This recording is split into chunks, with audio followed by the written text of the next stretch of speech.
Esta fotografía fue tomada en marzo de 1923, en una aldea remota de la selva amazónica, en la frontera entre Brasil y Perú.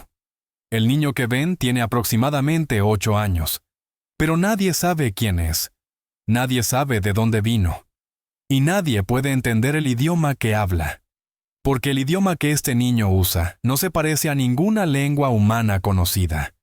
Los lingüistas que lo estudiaron dijeron que sus palabras seguían patrones matemáticos, no gramática normal. Matemáticas. Contaba en base 4 en lugar de base 10. Describía el tiempo como si fuera una dimensión física que podía medirse y manipularse. Y cuando los científicos le dieron papel y carbón, dibujó esto, una doble hélice perfecta, con anotaciones que describían la estructura molecular de algo que la ciencia no descubriría hasta 1953, el ADN. Este niño en 1923 dibujó la estructura exacta del ADN, 30 años antes de Watson y Crick. Y cuando le preguntaron cómo lo sabía, respondió en ese idioma imposible que nadie pudo descifrar, hasta que desapareció en la selva de donde había venido. Para entender este caso, debemos volver al Amazonas de 1923. La región era considerada uno de los últimos territorios verdaderamente inexplorados del planeta.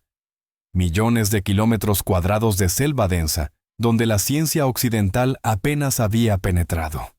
La fiebre del caucho que había dominado la economía amazónica durante décadas estaba colapsando. Las grandes plantaciones comenzaban a abandonarse, dejando ciudades enteras como Manaos, convertidas en ruinas Art Nouveau, en medio de la jungla. Pero este colapso económico abrió oportunidades para un nuevo tipo de explorador, los científicos. Expediciones antropológicas europeas y americanas comenzaban a adentrarse en territorios nunca documentados, buscando tribus aisladas, especies desconocidas y respuestas a preguntas fundamentales sobre los orígenes humanos. La teoría de la evolución de Darwin tenía apenas 60 años. La genética mendeliana estaba en su infancia, y la estructura fundamental de la vida seguía siendo un misterio completo. En este contexto llegó al Amazonas la expedición antropológica alemana-brasileña de 1923, financiada por la Universidad de Heidelberg y el Museo Nacional de Río de Janeiro. Su objetivo era documentar tribus no contactadas en la cuenca del río Ucayali y estudiar lenguas indígenas que estaban desapareciendo rápidamente. La expedición estaba liderada por el Dr. Klaus Hoffmann, antropólogo alemán de 45 años especializado en lingüística comparada, acompañado por el etnógrafo brasileño Dr. João Silva, 3 asistentes de campo, 2 guías locales mestizos y un fotógrafo documentalista llamado Werner Koch, cuyas imágenes serían cruciales para lo que estaba por venir. Nadie en esa expedición imaginaba que estaban a punto de encontrar algo que desafiaría no solo la antropología, sino la biología misma. El 15 de marzo de 1923, la expedición estableció un campamento base cerca de una aldea Shipibo-Conibo, en la ribera del río Ucayali. Los habitantes locales fueron inicialmente desconfiados, pero los guías mestizos lograron establecer comunicación básica. Fue durante la tercera noche en el campamento que el chamán de la aldea, un anciano llamado Yaguanagua, se acercó al Dr. Hoffmann con información inquietante. Habló en una mezcla de shipibo y portugués rudimentario sobre algo que había visto 3 días antes durante un ritual ayahuasca en lo profundo de la selva. Un niño solo, sin marcas tribales, sin ropa, aparentemente abandonado o perdido. Hoffmann inicialmente descartó el relato como visiones inducidas por alucinógenos, pero Yaguanagua insistió. El niño era real. Lo había visto nuevamente al día siguiente en estado completamente sobrio, caminando cerca del río. Cuando intentó acercarse, el niño huyó hacia la selva con velocidad imposible. Al día siguiente, Hoffmann, Silva y 2 guías partieron con Yaguanagua siguiendo el rastro. Después de 4 horas caminando por selva casi impenetrable, cruzando 2 arroyos menores y esquivando serpientes venenosas, llegaron a un pequeño claro natural cerca de un afluente del Ucayali. Y ahí estaba. Un niño de aproximadamente 8 años, completamente solo, sentado en una roca plana junto al agua. Su piel era inusualmente pálida para alguien viviendo en el Amazonas, su cabello castaño claro casi rubio, sus ojos de un color que el doctor Silva describiría después como gris azulado, extremadamente raro en poblaciones indígenas. No llevaba ropa, no tenía herramientas, no había señales de un campamento o refugio cercano. Parecía estar simplemente sentado, observando patrones que el agua hacía al fluir sobre las rocas. Cuando el grupo se acercó cautelosamente, el niño levantó la vista sin mostrar miedo ni sorpresa, como si hubiera estado esperándolos. El doctor Hoffman intentó comunicarse primero en alemán, luego en portugués. Después pidió a los guías que intentaran en shipibo y en las pocas palabras que conocían de otras lenguas amazónicas. El niño escuchó pacientemente cada intento, y entonces abrió su boca y habló. Lo que salió de la boca de ese niño hizo que todos los presentes se quedaran completamente inmóviles. No eran sonidos aleatorios ni balbuceos infantiles. Eran palabras claramente articuladas organizadas en estructuras que sonaban como lenguaje, pero que no se parecían a nada que ninguno de ellos hubiera escuchado jamás. El doctor Hoffman, que hablaba 6 idiomas y había estudiado docenas de lenguas indígenas, escribiría después en su diario: en mis 20 años estudiando lenguaje humano, nunca había encontrado nada remotamente similar. Era como si cada palabra fuera simultáneamente una descripción y una ecuación matemática. Los sonidos que el niño producía tenían cualidades fonéticas inusuales. Algunos parecían requerir control vocal que no debería ser posible en un niño de su edad. Otros incluían tonos armónicos como si estuviera cantando múltiples notas simultáneamente. Pero lo más perturbador era la estructura subyacente.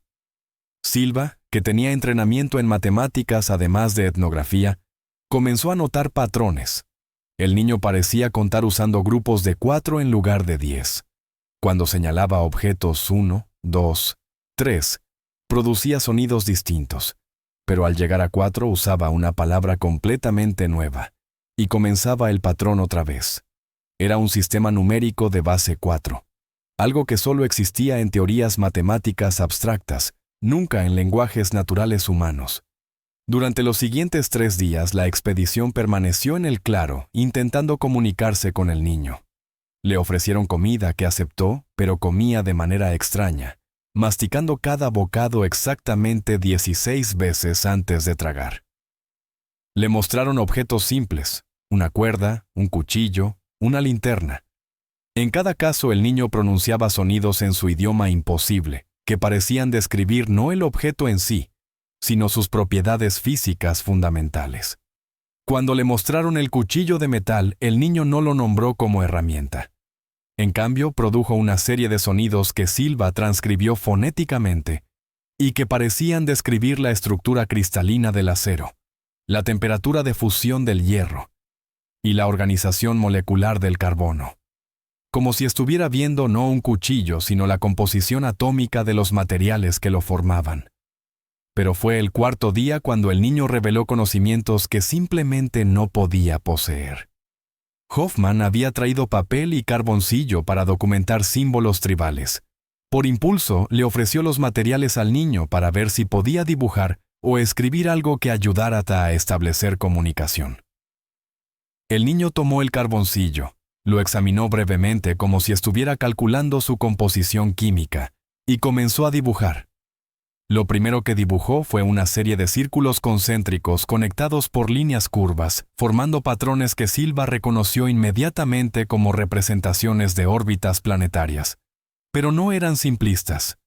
Mostraban proporciones matemáticas correctas entre las órbitas de la Tierra, Marte, Júpiter y Saturno, con un nivel de precisión que requeriría cálculos astronómicos avanzados. Luego dibujó algo que hizo que ambos científicos se quedaran sin aliento. Una representación perfecta del sistema solar interior con el Sol en el centro, exactamente como la teoría heliocéntrica lo describía.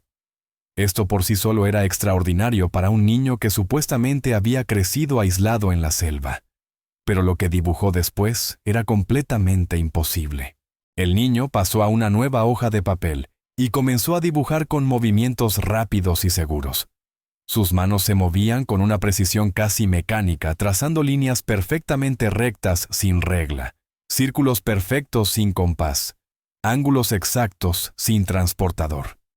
Primero dibujó lo que parecía ser una escalera retorcida, 2 líneas paralelas conectadas por travesaños horizontales, pero toda la estructura giraba en espiral como si fuera una escalera de caracol vista desde el lado. Al lado de este dibujo escribió símbolos en su idioma imposible que nadie podía leer. Luego, en la misma página, dibujó pares de formas geométricas complejas conectadas por líneas punteadas. Cada par parecía ser una especie de código donde formas específicas correspondían a otras formas específicas. Silva contó 20 pares diferentes, todos organizados en un patrón que parecía seguir algún tipo de lógica interna. Hoffman pidió al fotógrafo Koch que documentara inmediatamente cada dibujo.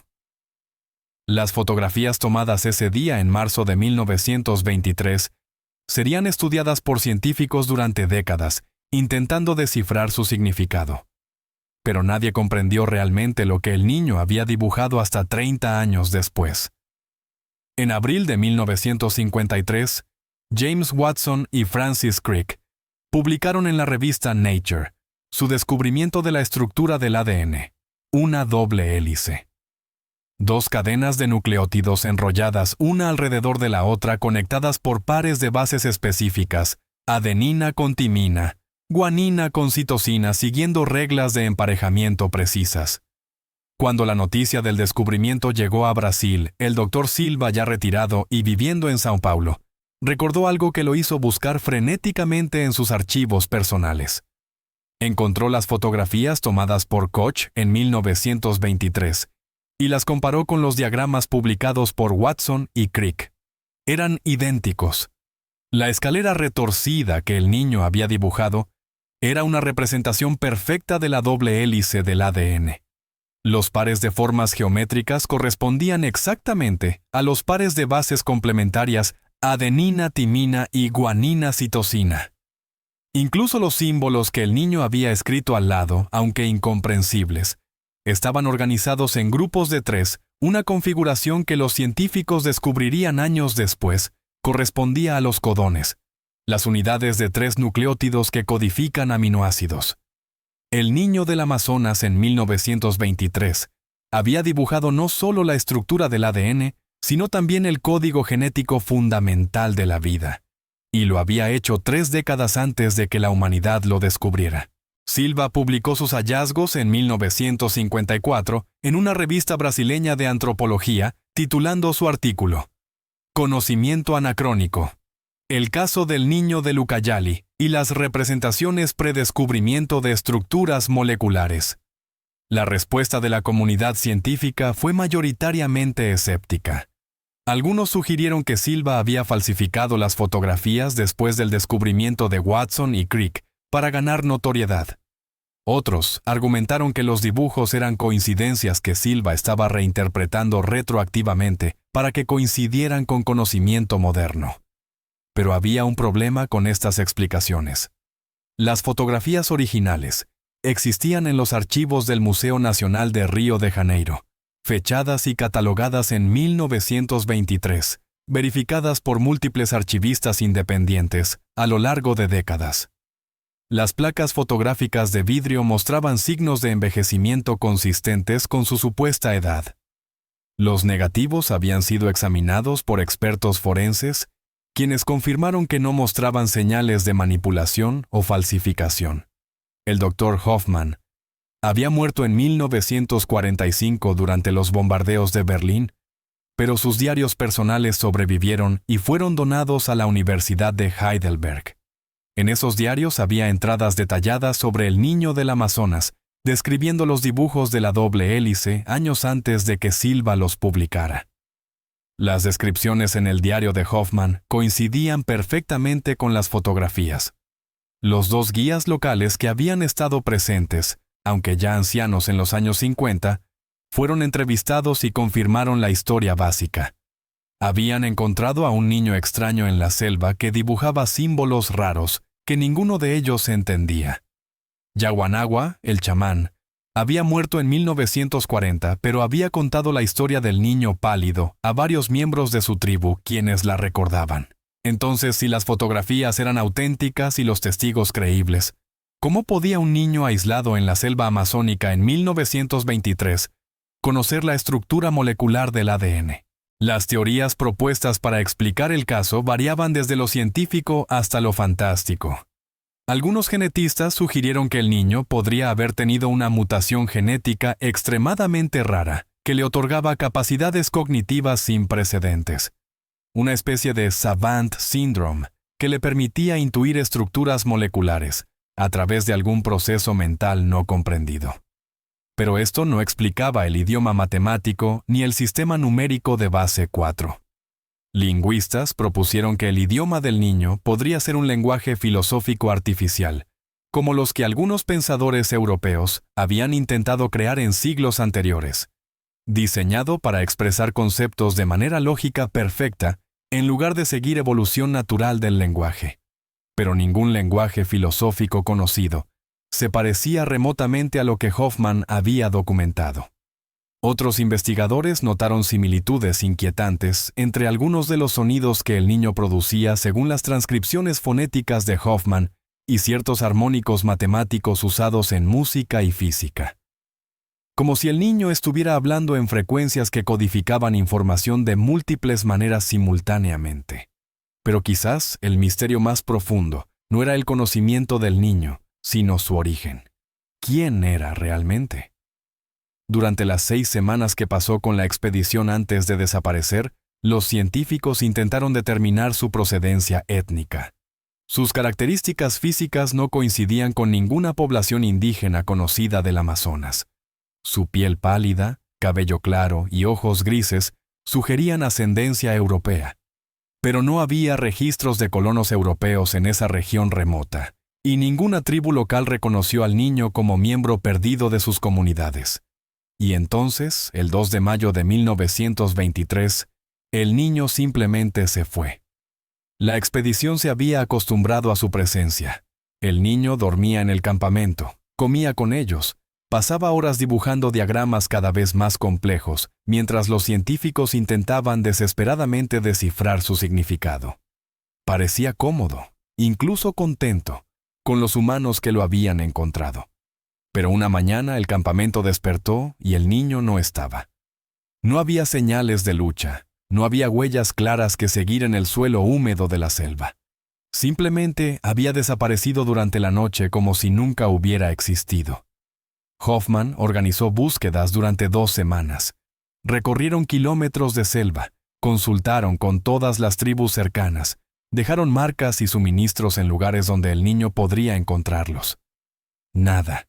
Era como si la selva se lo hubiera tragado completamente. En su última entrada de diario sobre el caso, fechada el 16 de mayo de 1923, Hoffman escribió: «He llegado a creer que este niño no era completamente humano, no en el sentido de que fuera animal, sino en el sentido de que representaba algo más avanzado, algo que nuestra especie quizás se convertirá en el Dona. Futuro distante, como si hubiera venido de un tiempo que aún no existe para mostrarnos lo que aún no sabemos». Décadas después del encuentro inicial, investigadores continuaron estudiando el caso del niño del Amazonas y descubriendo nuevos detalles inquietantes. En la década de 1970, lingüistas computacionales en el MIT analizaron las transcripciones fonéticas del idioma del niño usando las primeras computadoras. Descubrieron que las palabras seguían patrones fractales, autosimilares a diferentes escalas, una propiedad que ningún lenguaje natural humano había demostrado jamás. Era como si cada palabra contuviera versiones miniaturizadas de sí misma infinitamente. En 1983, un matemático de la Universidad de São Paulo llamado Dr. Paulo Mendes notó que los números que el niño había usado en su sistema de base 4, cuando eran convertidos a base decimal, producían la secuencia de Fibonacci perfectamente. Como si el niño estuviera contando naturalmente usando proporciones que aparecen en todo el universo natural, desde la disposición de pétalos de flores hasta la estructura de galaxias espirales. Los dibujos del niño continuaron revelando secretos. En 1995, un bioquímico comparando los símbolos escritos por el niño con modelos computacionales modernos de plegamiento de proteínas, encontró correspondencias sorprendentes. Los símbolos parecían representar no solo la estructura del ADN, sino también cómo las proteínas se pliegan en configuraciones tridimensionales específicas, conocimiento que requirió supercomputadoras para calcular en los años 90. Incluso más recientemente, análisis de inteligencia artificial de los patrones en los dibujos del niño han sugerido que podrían contener información codificada sobre otros procesos biológicos que aún no comprendemos completamente, como si hubiera dejado un libro de texto sobre biología molecular avanzada, expresado en un lenguaje visual que apenas estamos comenzando a descifrar un siglo después. ¿Pero qué le pasó al niño mismo? Nunca fue encontrado. No hay registros de su muerte ni evidencia de que continuara viviendo en alguna parte. La selva amazónica guarda muchos secretos, y este parece ser uno que no está dispuesta a revelar. Algunos investigadores han propuesto explicaciones más radicales para el caso del niño del Amazonas. La teoría del viajero temporal sugiere que el niño podría haber sido un humano del futuro, que de alguna manera quedó varado en 1923. Esto explicaría su conocimiento avanzado, su idioma matemático diseñado para expresar conceptos científicos con precisión perfecta, y su eventual desaparición cuando quizás logró regresar a su propio tiempo. Otros han sugerido la posibilidad de contacto extraterrestre. El Amazonas en 1923 era uno de los pocos lugares en la Tierra lo suficientemente remoto para que algo inusual pudiera ocurrir sin detección inmediata. ¿Podría el niño haber sido de alguna manera conectado a una inteligencia no humana que le impartió conocimiento avanzado? Estas teorías suenan a ciencia ficción, pero el hecho permanece. Las fotografías existen, los dibujos son reales, y el conocimiento que demostraron es auténticamente avanzado para su época. Ha habido reportes no confirmados de encuentros posteriores.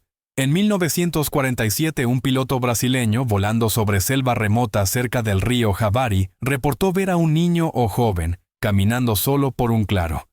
Pero cuando intentó marcar la ubicación para regresar, no pudo encontrar el lugar nuevamente. En 1965, durante construcción de una carretera a través del Amazonas, trabajadores reportaron encuentros nocturnos con un joven pálido que observaba su campamento desde la línea de árboles, pero desaparecía cuando alguien se acercaba. En 1982, una expedición científica brasileña estudiando jaguares documentó huellas humanas descalzas en un área donde no debería haber presencia humana.